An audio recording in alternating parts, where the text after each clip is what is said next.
لوگوں اپنے پروردگار سے ڈرو جس نے تم کو ایک شخص سے پیدا کیا، یعنی اول اس سے اس کا جوڑا بنایا، پھر ان دونوں سے کثرت سے مرد و عورت پیدا کر کے روئے زمین پر پھیلا دیے، اور اللہ سے جس کے نام کو تم اپنی حاجت براری کا ذریعہ بناتے ہو ڈرو، اور قطع مودت ارحام سے بچو،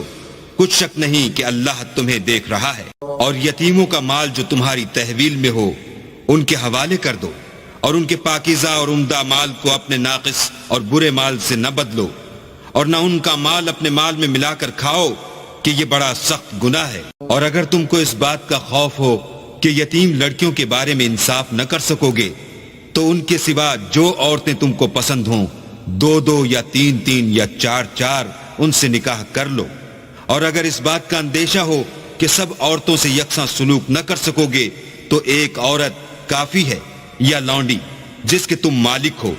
اس سے تم بے انصافی سے بچ جاؤ گے۔ اور عورتوں کو ان کے مہر خوشی سے دے دیا کرو،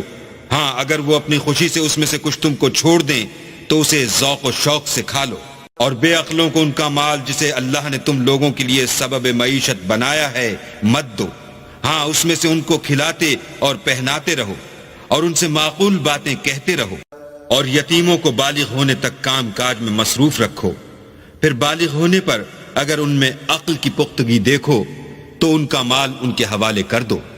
اور اس خوف سے کہ وہ بڑے ہو جائیں گے، یعنی بڑے ہو کر تم سے اپنا مال واپس لے لیں گے، اس کو فضول خرچی اور جلدی میں نہ اڑا دینا۔ جو شخص آسودہ حال ہو اس کو ایسے مال سے قطعی طور پر پرہیز رکھنا چاہیے،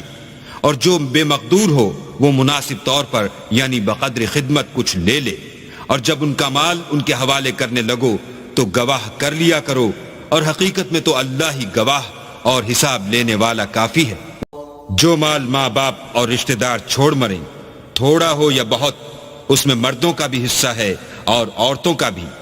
یہ حصے اللہ کے مقرر کیے ہوئے ہیں۔ اور جب میراث کی تقسیم کے وقت غیر وارث رشتہ دار اور یتیم اور محتاج آ جائیں تو ان کو بھی اس میں سے کچھ دے دیا کرو،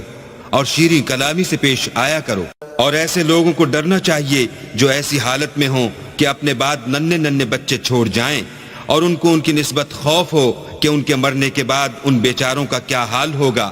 بس چاہیے کہ یہ لوگ اللہ سے ڈریں اور معقول بات کہیں۔ جو لوگ یتیموں کا مال ناجائز طور پر کھاتے ہیں وہ اپنے پیٹ میں آگ بھرتے ہیں اور دوزخ میں ڈالے جائیں گے۔